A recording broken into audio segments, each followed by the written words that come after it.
Hey there, what's up everyone? Today we got another Devil May Cry reboot video as per usual. And I just kind of felt like playing some Vergil today. I don't really see this Vergil get much love or appreciation, which, I guess I get it compared to the other one, but, dare I say, I want to say that they're more or less the same character. I'm only going based off of video game knowledge, right? I don't really care too much about the novels or what the old anime does. I'm an enjoyer of the series, but pretty much the game enjoyer. But both these Vergils, it's like they cause mass destruction for their own personal gain. But DMC 3, the giant tower, and DMC 5, you could make the argument that was yours and this and that, blah blah blah, but still put other people's lives at risk for its own personal benefit.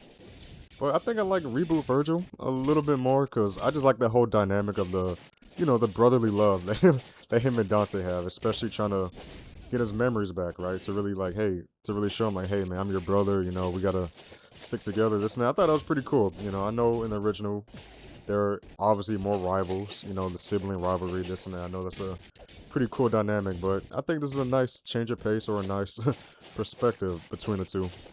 And, again, the other Vergil, I know all that he's doing all that for more power, obviously, because he feel like he wasn't strong enough to protect Ava, or at least I'm pretty sure that's right. Don't attack me. I'm a very casual fan of or casual enjoyer of the series, but it's not hard to understand. I get the gist of it. And this Vergil, he's doing that. Well, towards the end, he started to do that. Which, by the way, dare I say, I feel like DMC 5 would have been the sequel to the reboot. I don't think that's too far-fetched, right? At the end of Vergil's downfall, he escapes hell or comes back to life or whatever, and it hints that he's gonna become the next demon lord, take Mundus' spot. And that's kind of what we got at DMC 5, right? So, and it makes you think damn, dude, I really wish this game got a sequel, right? I feel like this DLC is probably the most polished this game feels, gameplay-wise or combat-wise at least. It feels a whole lot easier to, jump cancel in this DLC. At least I feel like it. And I don't know, it just feel kind of different, right? Vergil's not as fun as Dante, but still, he feels pretty good, right? He's pretty fun to play. I feel like they really found their footing, and I really would like to see a sequel to this game to see what they had, see what else they had in store. But yeah, I just think it's kind of a coincidence or not, I don't know, that DMC 5, I feel like that would have been a really good sequel to the reboot, or at least what Ninja Theory was trying to set up. So, but yeah, that's what we got instead, DMC 5. And also, I feel like more people should give credit to this Vergil, credit where it's due. If it weren't for him, we wouldn't have the Vergil that we have now in DMC 5, or as well as DMC 4, which I found out maybe a year and a half ago. I did not realize that, right? I didn't know Vergil came out after till, the Vergil Downfall DLC. So I thought that was pretty cool.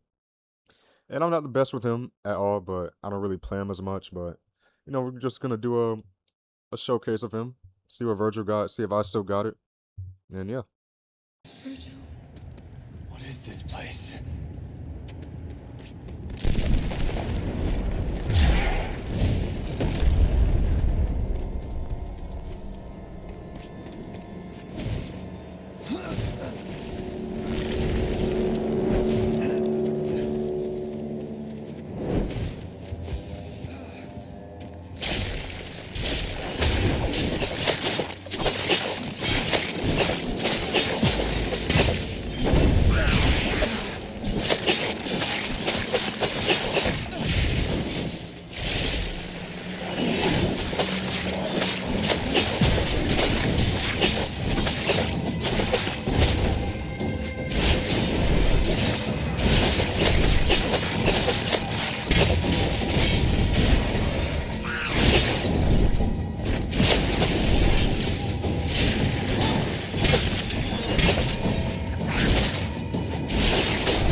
Vergil.